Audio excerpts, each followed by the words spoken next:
7 raisons qui bloquent votre prise de masse musculaire.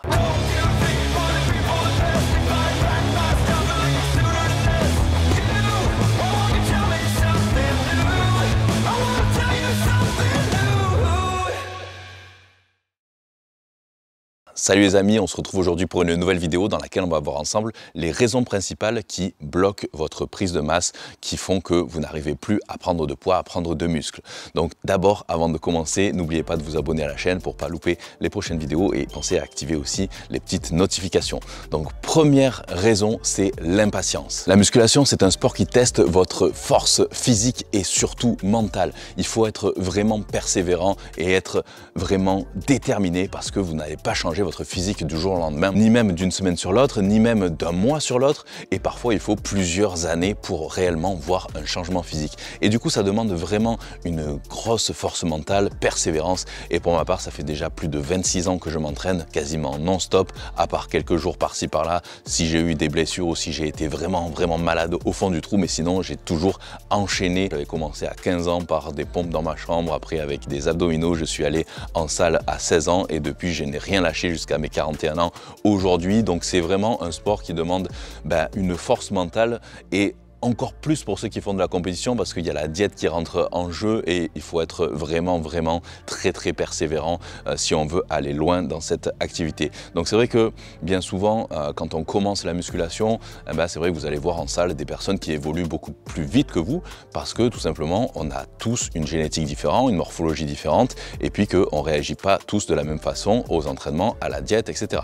Donc c'est vrai qu'il va y avoir des personnes qui vont progresser bien plus vite que vous et forcément ça peut vous frustrer un petit peu et ça peut vous donner envie d'abandonner. Et c'est surtout ça qu'il faut essayer de faire, c'est de ne pas se comparer justement aux autres, mais de se comparer à soi-même et d'évoluer en fonction de soi. Donc de faire des progrès chaque semaine, chaque mois, de voir nos progrès petit à petit. C'est pour ça que c'est super important aussi de les noter, ces progrès, de prendre aussi des photos régulièrement, justement pour pouvoir comparer. Et puis vos mensurations également, parce que parfois c'est vrai qu'on n'a pas l'impression de progresser quand on se regarde tous les jours dans le miroir, et pourtant sur les mensurations, sur le poids, etc., il y a une belle évolution. Donc ça, c'est pour ça, essayez de tenir aussi éventuellement un carnet d'entraînement, ça peut être toujours très intéressant. Mais voilà, traquez vos progrès, comme ça vous permet de rester motivé sur le long terme. La deuxième raison, c'est que vous n'avez pas de connexion muscle-cerveau. Alors la connexion muscle-cerveau, c'est indispensable en musculation et c'est pas pour rien d'ailleurs s'il y a plein de miroirs généralement dans les salles de musculation, c'est pour se visualiser en train de réaliser le mouvement et visualiser les muscles qui travaillent. Parce que si vous faites vos exercices de façon totalement mécanique, sans ressentir quel muscle est en train de travailler, il n'y aura pas cette relation justement muscle-cerveau, il n'y aura pas de développement musculaire. Donc vous devez absolument réaliser quel muscle est en train de travailler, vraiment le ressentir réellement chaque répétition. Donc c'est vraiment super important. C'est pour ça que je conseille généralement de commencer par travailler relativement léger pour essayer petit à petit de ressentir le muscle en question et de corriger aussi bien entendu la technique et puis progressivement d'augmenter les poids jusqu'à ce qu'on puisse réaliser donc le nombre de répétitions qui est indiqué sur votre programme à l'échec technique. Donc l'échec technique, je le rappelle une fois de plus, c'est que à partir du moment où la technique se dégrade, on arrête l'exercice. Donc il faut trouver un poids qui nous permette d'arriver à l'échec technique pour atteindre le nombre de répétitions indiqué sur votre programme. Donc ça, c'est la différence avec l'échec tout court. Quand on va à l'échec tout court, ça veut dire qu'on peut, disons, un petit peu bâcler le mouvement, on va dire, pour pouvoir terminer une répétition. Donc on va trembler, on va essayer de compenser avec d'autres muscles, etc. Donc ça, on l'utilise éventuellement dans la force, dans les activités comme le powerlifting, la force athlétique, etc. Mais nous, dans le bodybuilding, pour vraiment créer cette relation muscle-cerveau et engendrer une bonne prise de masse, on a besoin de ça justement. Donc échec technique, c'est vraiment la priorité.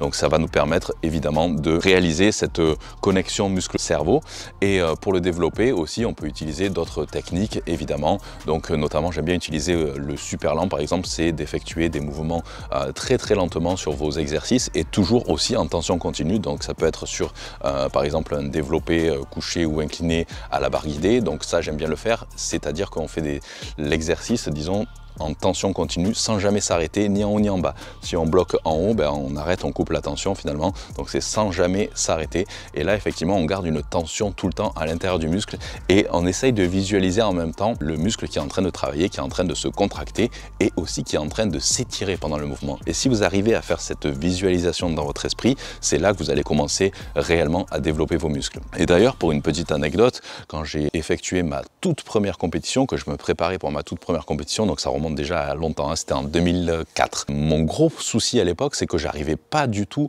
à ressentir mes dorsaux et du coup, j'arrivais pas à sortir les dorsaux. Et forcément, pour une compétition de bodybuilding, ça pose un gros problème parce que j'arrivais absolument pas à faire cette pose ici.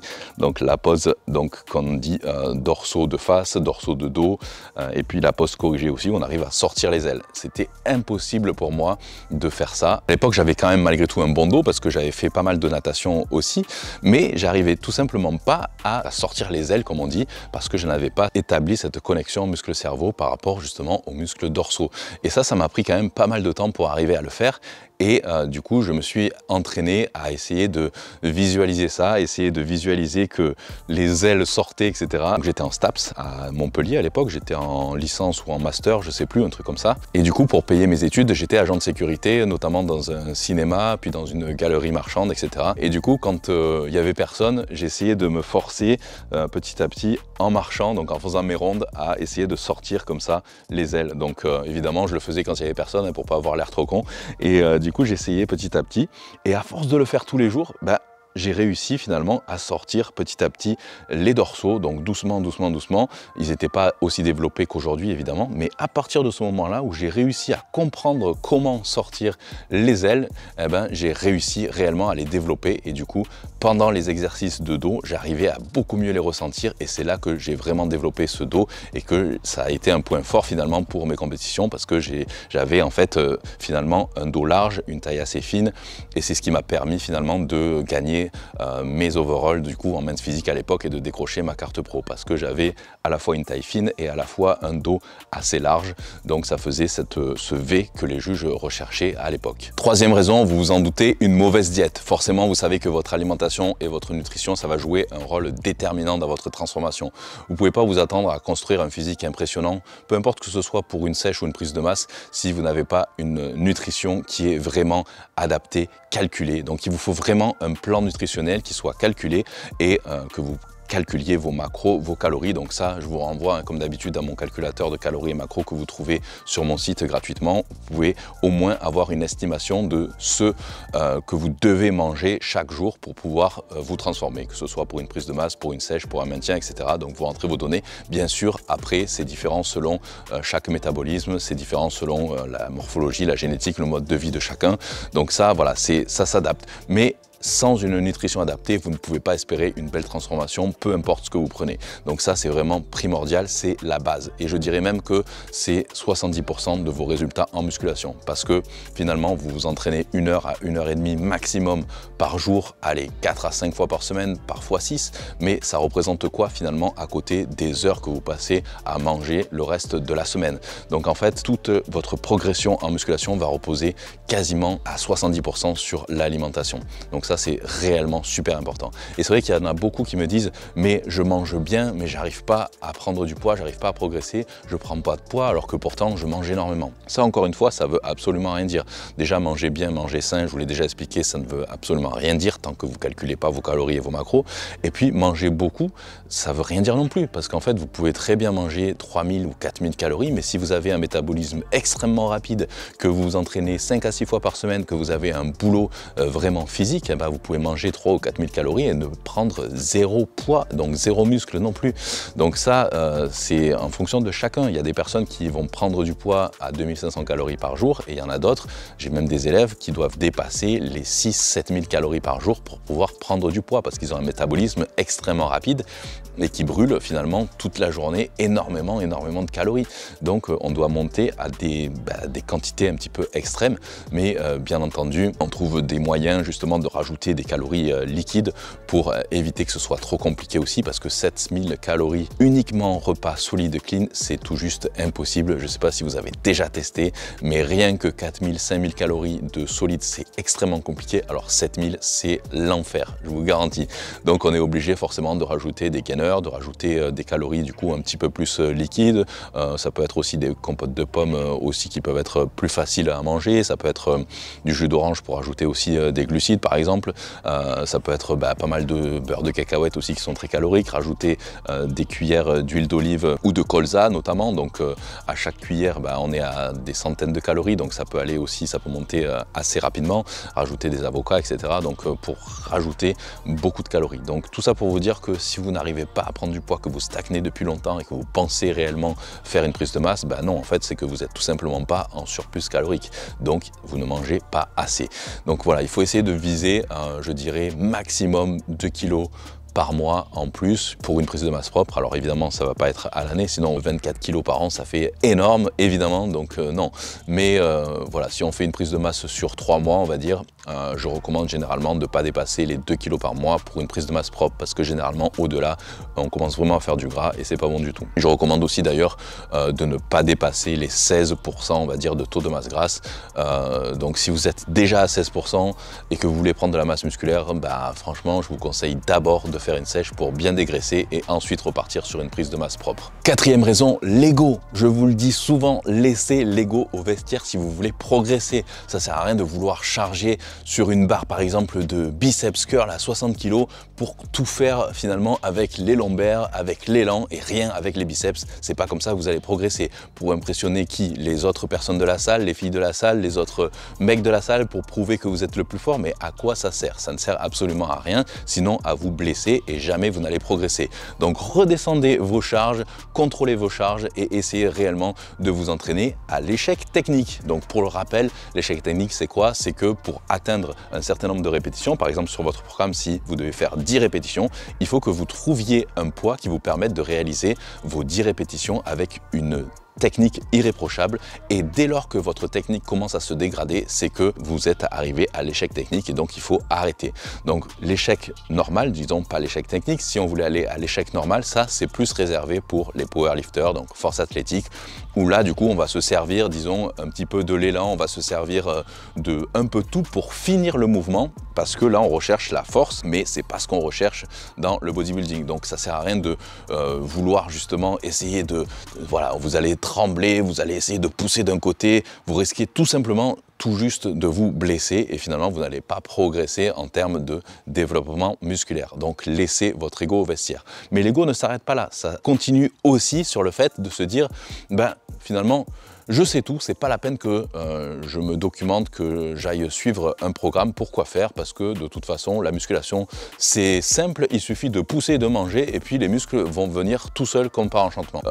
Si c'était vraiment le cas, pourquoi je me serais fait, entre guillemets, chier à faire une dizaine d'années d'études donc dans les sciences du sport et de la santé, de la musculation, de la prépa physique, que j'ai passé tous les diplômes qui pouvaient exister en France et en Europe sur le sujet donc de la musculation, de la préparation physique, etc., si le métier de coach était si simple. Donc il suffit pas juste de pousser et manger comme je le vois souvent sur les réseaux sociaux, c'est bien plus compliqué que ça. Alors oui, bien sûr, vous pouvez tout trouver sur internet, évidemment, on trouve de tout, vous pouvez aller trouver des vidéos, des programmes et tout ça, et ensuite qu'est-ce que vous allez faire? Donc vous allez mettre des dizaines et des dizaines d'heures à chercher un petit peu à droite à gauche, vous allez essayer de mixer tout ça, vous allez faire votre petite mixture, et puis ensuite vous allez vous entraîner, vous allez voir que finalement ça va pas marcher, et du coup vous n'allez pas progresser et vous allez vous dire c'est parce que j'ai pas la génétique, ou alors c'est parce que je prends pas ci ou que je prends pas là. Non, en fait c'est tout simplement parce que vous n'avez pas le bon programme et que vous pensez tout savoir. Donc ça c'est vraiment, ça fait partie de l'ego.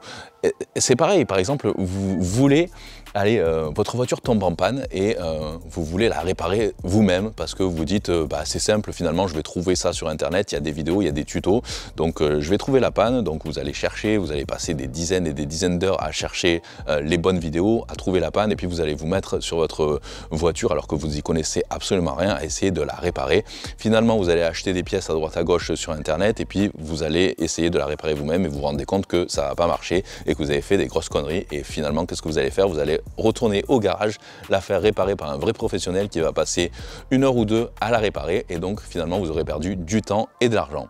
Donc c'est exactement la même chose pour les programmes de musculation. Si vous ne faites pas appel à un vrai professionnel diplômé qui va vous aider, eh ben, vous allez perdre énormément de temps. Donc l'ego au vestiaire. Et puis même pour les pratiquants avancés, parce que c'est pas uniquement les débutants. Les pratiquants avancés aussi pensent que parce que ça fait 5 ans ou 10 ans qu'ils font de la musculation, ils pensent tout savoir et ne rien avoir à apprendre en plus. Ben non, désolé, on en apprend tous les jours et même moi, après 26 années de musculation, après tous les diplômes que j'ai passés, après toutes les expériences que j'ai eues en compétition, etc., je continue à me former, je continue à en apprendre tous les jours. On n'a jamais fini d'apprendre. 5e point, vouloir aller trop vite. Il y a beaucoup de débutants qui commettent l'erreur d'essayer d'en faire trop et finalement de vouloir aller beaucoup plus vite que la musique. Donc quand vous êtes débutant, vous ne pouvez pas suivre le même programme qu'un pratiquant avancé qui s'entraîne depuis plus de 10 ans. Concentrez-vous réellement sur les bases, construisez votre corps, votre physique petit à petit et n'allez pas trop vite. Peu importe du point que vous partez, vous n'allez pas vous entraîner pareil que votre collègue qui s'entraîne depuis plus de 5 à 10 ans à la salle. Et surtout aussi, pensez à donner à votre corps suffisamment de récupération. Essayez de dormir au moins 6 à 8 heures par nuit pour une bonne récupération et pour une bonne prise de masse musculaire. Commencez vraiment par les bases et n'essayez pas de vouloir devenir du jour au lendemain Mister Olympia alors que vous commencez à peine la musculation. Laissez-vous le temps. 6e raison, changez trop souvent de programme. Alors j'en parlais un petit peu tout à l'heure, mais c'est vrai qu'il y en a beaucoup qui vont aller chercher le programme d'un tel, qui vont le tester pendant 4-5 jours, une semaine, et puis ils vont se dire non, ça me convient pas du tout, je vais passer à un autre programme. Alors ils vont chercher sur internet ou sur YouTube ou alors commander un autre programme d'une autre personne et puis ils vont le suivre pendant une semaine. Hop, et ils vont encore changer à nouveau. Pareil pour la diète, ils vont tester un truc pendant une semaine et puis ils vont se dire non, je vais essayer la diète cétogène et puis ils vont se dire ben non, ça me convient pas, au bout de 5 jours, je vais passer à la diète, je sais pas moi, paléo, et puis ils vont changer et puis ils vont se dire non, ça me convient pas, je vais passer à la diète cyclique, etc. Et donc finalement, ben, il n'y aura aucun résultat parce qu'il faut se fixer sur un seul programme bien précis. Et c'est pour ça que mes programmes sont organisés sous forme de cycle et durent généralement 12 semaines, donc 3 mois. Pourquoi 3 mois? Parce que c'est généralement le temps qu'il faut pour avoir une bonne transformation, que ce soit pour une prise de masse ou une sèche. Et à l'intérieur même de ces 3 mois, eh ben, il y a des cycles donc, qui varient, donc, notamment pour l'entraînement, qui varient tous les mois. Pourquoi? Parce que aussi tout simplement si on garde le même programme d'entraînement pendant trop longtemps, non seulement on va s'ennuyer et justement on va se dire je vais passer à autre chose parce que ce programme ne me plaît pas, mais aussi tout simplement pour ne pas habituer notre corps à faire toujours la même chose. Parce que effectivement on peut utiliser le principe de la surcharge progressive, donc ça je vous l'expliquerai plus tard dans de prochaines vidéos, mais ça ne suffit pas. Il faut essayer de changer de méthode également d'entraînement et de varier les exercices. Donc ça c'est super important et ça vaut aussi pour la nutrition. Donc effectivement, on ne va pas changer de diète chaque semaine, mais on peut faire évoluer sa diète de mois en mois selon son évolution et de ne pas rester fixé non plus sur la même chose. Mais par contre, il ne faut pas s'éparpiller d'une semaine sur l'autre à changer à chaque fois de programme. Restez sur un programme précis et tenez-vous-en à ce même programme pendant au moins 3 mois. Et enfin, 7e raison, l'indiscipline. Pour réussir dans le domaine de la musculation, du bodybuilding, il faut être vraiment discipliné, c'est primordial. Il faut être prêt à calculer ses calories, ses macros, à peser ses aliments. Il faut être prêt à suivre un programme d'entraînement précis. Il faut être prêt à aller à la salle tous les jours ou au moins 4 à 5 jours par semaine. Il faut vraiment s'organiser et il y a moyen toujours de s'organiser pour ça, pour le réaliser. Mais pour ça, il faut être très discipliné. Parce qu'on va se dire bien souvent, et je l'entends très souvent, j'ai pas le temps, c'est pour ça que je peux pas aller à la salle, que je peux pas m'entraîner. Mais ça, c'est une excuse. Calculez le nombre d'heures que vous avez dans votre semaine. Combien de temps vous passez au travail? Combien de temps vous passez à vous occuper de votre famille? Combien de temps vous passez sur les réseaux sociaux? Combien de temps vous passez devant Netflix, devant la télé, devant, je ne sais pas, n'importe quoi? Calculez tout ce temps. Et puis, dites-vous, est-ce qu'il n'y a pas un temps que je perds dans la semaine où je pourrais avoir 1 heure, 2 heures, 3 heures, 4 heures d'entraînement dans une semaine? C'est quoi 4 heures d'entraînement dans une semaine? En étant vraiment discipliné, organisé, on pourra toujours les trouver, même si on a un travail prenant, même si on a une famille prenante, même si on a des enfants en bas âge, on pourra toujours trouver le temps pour s'entraîner. Ça peut être à la maison, ça peut être au poids du corps, ça peut être avec quelques appareils en home gym. C'est facile maintenant de nos jours de commander un petit banc à 100 balles comme j'avais quand j'étais étudiant avec des haltères, évidemment pas forcément des haltères réglables à 800 balles, mais je parle des petites haltères, les premiers prix, etc. On peut toujours, si on veut, s'entraîner et ça, pour ça, il faut être ensuite discipliné pour s'y tenir chaque jour. Et ensuite, à partir de là où on a établi cette routine, en fait, ça devient machinal et du coup, on n'y pense même plus. Pour ma part, la discipline, c'est vrai que je l'ai acquise grâce aux arts martiaux, donc au karaté. J'en avais fait à l'époque pendant une dizaine d'années jusqu'à la ceinture noire et je m'étais arrêté vers les 17-18 ans où après je me suis vraiment orienté uniquement musculation après une rupture des ligaments croisés. Mais je pense que c'est réellement les arts martiaux qui m'ont appris une telle discipline et ensuite les compétitions de bodybuilding où là ma discipline a encore grandi. C'était vraiment d'ailleurs primordial pour réussir en compétition parce que c'est là que j'ai commencé à m'organiser et à être vraiment beaucoup plus discipliné, donc à peser mes plats chaque jour, à me lever à la même heure, à m'organiser pour aller m'entraîner aussi, pour avoir mes entraînements chaque jour, etc. et pour avoir une vie vraiment très réglée. Et ça m'a beaucoup aidé non seulement du coup dans la musculation, dans les compétitions, ça m'a permis plus tard d'avoir ma carte pro également, mais aussi de réussir sur d'autres aspects de ma vie et réussir notamment à avoir ma carte verte pour les États-Unis, ensuite ma nationalité américaine et plein de choses également dans mon business, etc., dans ma vie sociale, bref.